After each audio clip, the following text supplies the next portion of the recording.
News Maharashtra K9 आवाज जनतेचा। पंढरपूरकरांसाठी एक दिलासा देणारी बातमी समोर आली आहे। पुणे परिसरातील पाऊस थांबल्याने उजनीतून सोडण्यात येणारा पाण्याचा विसर्ग हा कमी होण्यास सुरुवात झाली आहे। परिणामी पंढरपूरवरील महापुराचा धोका टळलाय। मात्र असं असलं तरी चंद्रभागा ही धोक्याच्या पातळीजवळ पोहोचली असून सध्या पात्रात 1,90,000 क्युसेक विसर्गाने पाणी वाहतंय।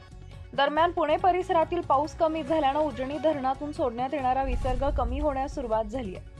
आज सकाळी उजनी धरणातून 1,35,000 क्युसेक विसर्गाने पाणी सोडलं जात आहे। मात्र उजनीकडे येणारा विसर्ग 80,000 पर्यंत कमी झाल्याने आज दुपारपर्यंत भीमा नदीत सोडण्यात येणाऱ्या पाण्याचा विसर्गही कमी होणार आहे।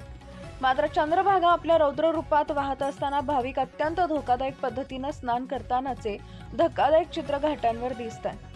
दुसरीकडे मुसळधार पावसामुळे निर्माण झालेल्या पूर परिस्थितीत नालासोपाऱ्यात एका व्यक्तीचा मृत्यू झालाय।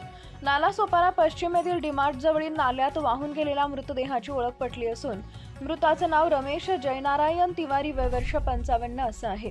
तो सुरक्षा रक्षक म्हणून काम करत होता। मिळालेल्या माहितीनुसार 20 ऑगस्ट रोजी संध्याकाळी कामावरून घरी परतताना परिसरात साचलेल्या पाण्याचा अंदाज न आल्यानं रमेश तिवारी हा नाल्यात पडला आणि पाण्याच्या जोरदार प्रवाहात वाहून गेला। त्या रात्री तो घरी परत न आल्यानं कुटुंबियांनी नालासोपारा पोलीस ठाण्यात बेपत्ता असल्याची तक्रार नोंदवली होती।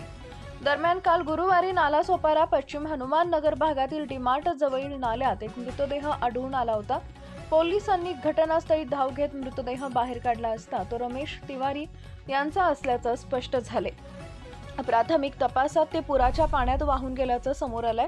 पोलिसांनी मृतदेह ताब्यात घेऊन शवविच्छेदनासाठी पाठवण्यात आला असून या प्रकरणी अधिक तपास सुरू आहे।